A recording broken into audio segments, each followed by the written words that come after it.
जोशा nursing academy के platform पे आप सबका स्वागत है। आज हम CHO जो मॉडल पेपर का अपने सीरीज स्टार्ट की है, इसमें मॉडल पेपर नंबर 4 के बारे में कुछ क्वेश्चन डिस्कस करेंगे जो कि फंडामेंटल ऑफ नर्सिंग से रिलेटेड है।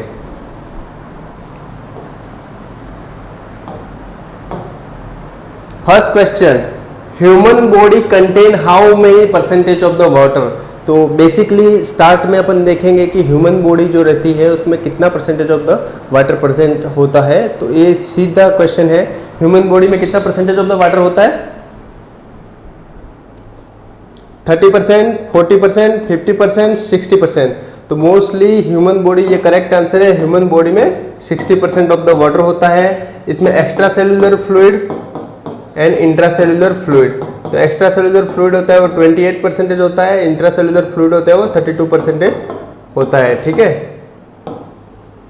एक्स्ट्रा सेलुलर फ्लूइड में क्या होता है और इंट्रासेलुलर फ्लूइड में क्या होता है? एक्स्ट्रा सेलुलर फ्लूइड में जो होता है वो है सोडियम प्लस क्लोराइड होता है। इंट्रासेलुलर फ्लूइड में क्या होता है? Potassium plus magnesium. ठीक है, तो ये चीज़ ध्यान रखनी है। टोटल बॉडी में फ्लूइड की मात्रा कितनी होती है? 60% of the total body weight. और जो 60% of total body weight total fluid होता है उसमें एक्स्ट्रा सेलुलर फ्लूइड 28% होता है, इंट्रा सेलुलर फ्लूइड 32% होता है। फिर थर्ड क्वेश्चन इसमें ये भी बन सकता है, एक्स्ट्रा सेलुलर फ्लूइड में कौन से कंपोनेंट होते हैं? एक्स्ट्रा सेलुलर फ्लूइड में क्या होता है? सोडियम होता है, क्लोराइड होता है। इंट्रा सेलुलर फ्लूइड में पोटेशियम और मैग्नीशियम होता है। तो यहाँ से 3 क्वेश्चन बन सकते हैं, उसके बारे में अपन ने डिस्कस कर लिया। नेक्स्ट क्वेश्चन चलिए जानते हैं। तो दूसरा question, which of the following type of the human has highest concentration of the fluid in the body. कौन से टाइप ऑफ द ह्यूमन में जो highest concentration of the fluid होता है बॉडी में? ठीक है, ये क्वेश्चन ये है, किसी भी मैन वुमन में किस टाइप की बॉडी, इधर वो फैटी होगा, थिन होगा, दुबला और मोटा। तो कौन से ऐसे ह्यूमन में फ्लूइड की मात्रा ज़्यादा होती है? तो इसमें फर्स्ट ऑप्शन है फैट में, जो फैट एकदम मोटा आदमी है उसमें। फैट वुमन, जो मोटी वुमन है, लेडीज है, उसके लिए। थिन मैन, जो पतला एकदम पतला दुबला आदमी है उसमें। और थिन वुमन, ये 4 ऑप्शन है। तो सीधे अपन, अगर आप ये क्वेश्चन आंसरिंग डिस्कशन नहीं करते हैं तो अपन बेसिकली सोचते हैं यार जो मोटा आदमी होगा उसमें ही शायद पानी की मात्रा ज़्यादा होगी, लेकिन ऐसा नहीं है। यहाँ पे करेक्ट आंसर कौन सा है? थिन मैन, जो पतला मैन होगा, थिन मैन। ठीक है, जो देखने में एकदम सिंगल पीस लग रहा है लेकिन उसमें सबसे ज्यादा फ्लूइड की मात्रा, वाटर की मात्रा सबसे ज्यादा इसमें होगी। ठीक है, और वैसे देखा जाए तो जो इन्फेंट होते हैं 90% ऑफ द फ्लूइड की मात्रा होती है और सबसे कम एल्डरली में होती है। Next question, third question. Next question है, production of the heat is term as. Okay, ये टर्मिनोलॉजी बेस्ड क्वेश्चन है। इसका मतलब है जो हीट का फॉर्मुलेशन और हीट जहां पे प्रोड्यूस होती है उस वर्ड को क्या बोलते हैं? पहला है थर्मोजेनेसिस, थर्मोलाइसिस, थर्मोमीटर और नन ऑफ द अबोव। तो इसका सीधा आंसर है थर्मोजेनेसिस। जेनेसिस मींस प्रोडक्शन और thermo means heat. Thermolysis, lysis, किसी भी वर्ड का लाइसिस मतलब ब्रेक डाउन होना। थर्मोलाइसिस मींस ब्रेक डाउन या हीट लॉस। थर्मोलाइसिस होना मतलब break down of the heat, either you can say heat loss. Thermometer एक ऐसा इक्विपमेंट है जिसके द्वारा टेम्परेचर कितना है ह्यूमन का वो अपन मेजर कर सकते हैं। नन ऑफ द अबोव, इससे कोई रिलेशन नहीं है। Next question, the gas used in the sterilization. ठीक है, स्टरलाइजेशन क्या है? एक प्रोसीजर है जिसके द्वारा किसी भी बैक्टीरिया और स्पोर्स को किल्ड और डिस्ट्रॉय किया जाता है। ठीक है, तो स्टरलाइजेशन जो होता है ये बहुत इंपॉर्टेंट क्वेश्चन है। स्टरलाइजेशन में कौन सी गैस यूज की जाती है? नाइट्रोजन नहीं, oxygen no, chlorine no. Formaldehyde आपने सुना होगा कभी भी। स्टरलाइजेशन, साइडेक्स सॉल्यूशन सब में यूज होते हैं। फॉर्मल्डिहाइड से फ्यूमिगेशन भी होता है। ठीक है, तो स्टरलाइजेशन में कौन सी गैस यूज होती है? Correct answer is the D, formaldehyde. Next question, fumigation is the process of. Same question, इसका जो दूसरा क्वेश्चन बन सकता है, fumigation is the process of, तो उसको बोलते हैं स्टरलाइजेशन। बहुत इंपॉर्टेंट क्वेश्चन है। फ्यूमिगेशन करते हैं फोगर मशीन के द्वारा यूज, हॉस्पिटल में जो मशीन यूज होता है उसे बोलते हैं फोगर मशीन, उससे द्वारा फ्यूमिगेशन यूज होता है। फ्यूमिगेशन में कौन सा लिक्विड यूज होता है, तो फॉर्मेल्डिहाइड यूज होता है, और ये एक तरह से स्टेरिलाइजेशन की विधि है। Next question, the most important aspect of the aseptic technique. ठीक है, असेप्टिक टेक्निक, यहाँ पे क्वेश्चन ये पूछ रहे हैं असेप्टिक टेक्निक को मेंटेन करने के लिए सबसे मोस्ट इंपॉर्टेंट एस्पेक्ट कौन सा है। Hand washing, gown technique, use of the gloves, use of the mask. Gown technique, gloves, use of the mask ये बाद में आते हैं। सबसे मोस्ट, किसी भी इंफेक्शन को ब्रेक करना है, सबसे मोस्ट इंपॉर्टेंट है hand washing. Repeated hand wash करोगे तो इंफेक्शन से दूर रहोगे। ठीक है, तो hand washing is the most important aspect. Next question, Benedict test in the urine sample is done. जो यूरिन सैंपल में टेस्ट होते हैं उसमें जो बेनेडिक्ट टेस्ट यूरिन में किसकी मात्रा ज्यादा है उसको पता लगाने के लिए किया जाता है। Option A protein, glucose, bile salt, bile pigment. ठीक है, तो इसका करेक्ट आंसर है ग्लूकोज। ठीक है, ग्लूकोज का पता लगाने के लिए बेनेडिक्ट टेस्ट किया जाता है। बाइल सॉल्ट के लिए कौन सा टेस्ट है, हेज टेस्ट। बाइल पिगमेंट के लिए स्मिथ टेस्ट। शायद से ये नोट्स आपके पास होंगे, नहीं होंगे तो स्क्रीनशॉट ले लीजिए। ग्लूकोज के बारे में बेनेडिक्ट टेस्ट,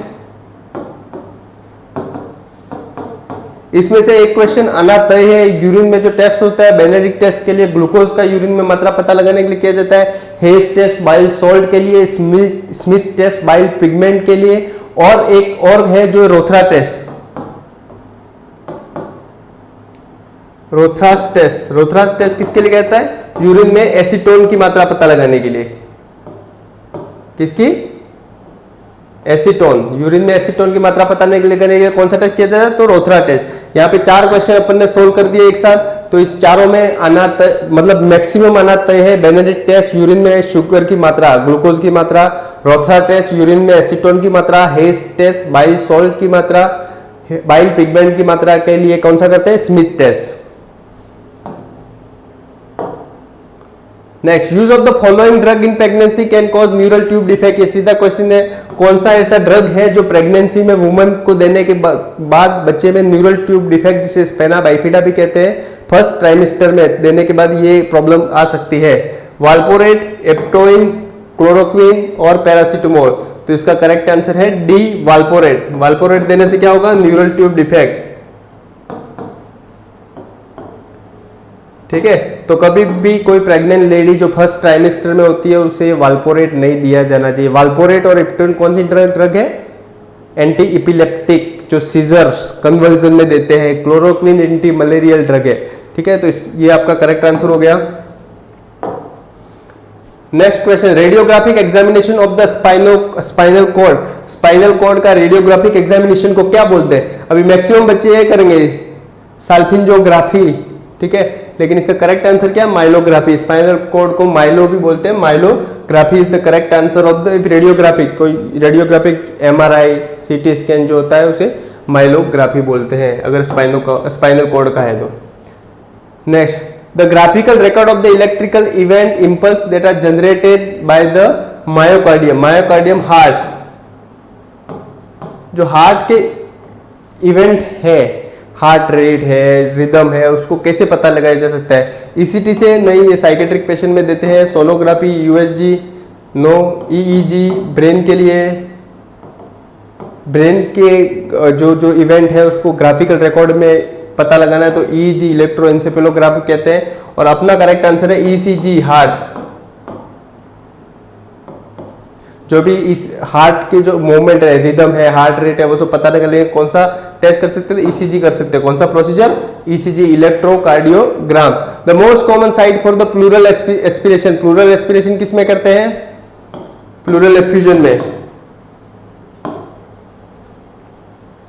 प्लूरल एफ्यूजन में क्या होता है, accumulation of the fluid in the pleural cavity between visceral और पैराइटल कैविटी में। तो ये कौन से इंटरकोस्टल स्पेस में जो थोरेकोसिंथेसिस किया जाता है प्रोसीजर, तो उसका प्रोसीजर का नाम क्या है, thoracocentesis to removal of the fluid from the pleural cavity.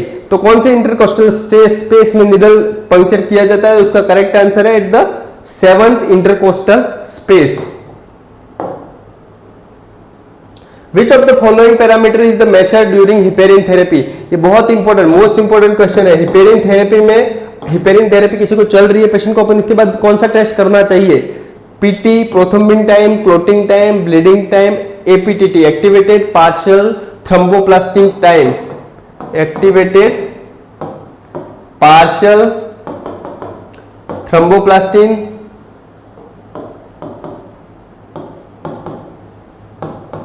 Time. ठीक है, तो ये क्वेश्चन बहुत बार पूछा गया है। पहले तो हिपेरिन का एंटीडोट क्या है? तो प्रोटामाइन सल्फेट, जो प्रीवियस लेक्चर में अपन डिस्कस किया था। अगर सीधा क्वेश्चन आ गया, ये बेसिकली प्रीवियस ईयर में 2-3 साल पहले इस टाइप का क्वेश्चन आता। लेकिन अभी क्या है, अभी इन्होंने मॉडिफाई करके ऐसा कर दिया कि हिपेरिन तो एंटीडोट तो प्रोटामाइन सल्फेट है, लेकिन हिपेरिन चल रहा है तो पेशेंट को कौन सा ऐसा इन्वेस्टिगेशन है जो आप मॉनिटर करेंगे? तो है एपीटीटी। वॉरफेरिन के लिए कौन सा टेस्ट है? PT, prothrombin time. ठीक है, next question, removal and examination of the tissue of the diagnostic purpose is known as. आपने देखा ऑन्कोलॉजी में most of the cancer cases में कोई भी टिश्यू को बॉडी से पंक्चर करके निकाला जाता है और उसके बारे में डिटेल एग्जामिनेशन किया जाता है हिस्टोपैथोलॉजी लैब द्वारा, उसे बोलते हैं बायोप्सी। कोई भी टिश्यू को रिमूव करके बॉडी में उसके बारे में स्टडी की जाती है, उसकी कैरेक्टरिस्टिक के बारे में, उसे बोलते हैं बायोप्सी। ठीक है, next question, most reliable method of measuring the body temperature. कौन सा ऐसा most reliable method of the measuring body temperature measure करने के लिए सबसे रिलायबल मेथड कौन सा है? Axillary, oral, rectal, popliteal. जो इसका करेक्ट आंसर है rectal. Rectal is the correct answer. ठीक है, मोस्ट रिलायबल, स्मॉल सेंसिटिव, बहुत सेंसिटिव होता है और स्मॉल चेंजेस के बारे में भी रिकॉर्डिंग देता है। बहुत इंपॉर्टेंट क्वेश्चन है ये, प्रीवियस ईयर में पूछे गए और सीएचओ के लिए तो बहुत मोस्ट इंपॉर्टेंट है। अगर आपने ये क्लास नहीं ली है, प्रीवियस लेक्चर में इन्फ्लामेशन के बारे में मैंने बॉडी के हर ऑर्गन के बारे में, इन्फ्लामेशन के बारे में, उसके बारे में डिटेल में बताया। ओनली 10 मिनट की क्लास है।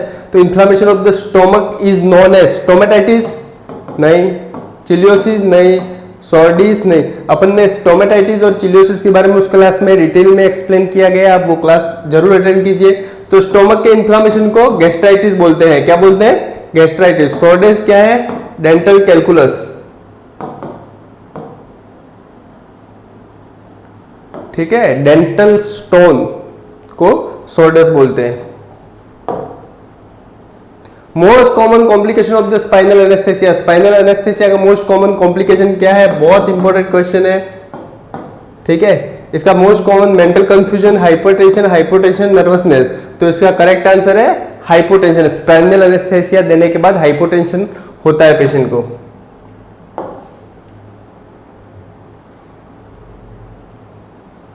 नर्स, नर्स के ईच लेटर के फुल फॉर्म में ई का मीनिंग क्या है? उसका अर्थ, इकोनॉमिकल, इफिशियंसी, इकोनॉमिकल। तो efficiency is the correct answer. Okay, efficiency is the correct answer. Nurse.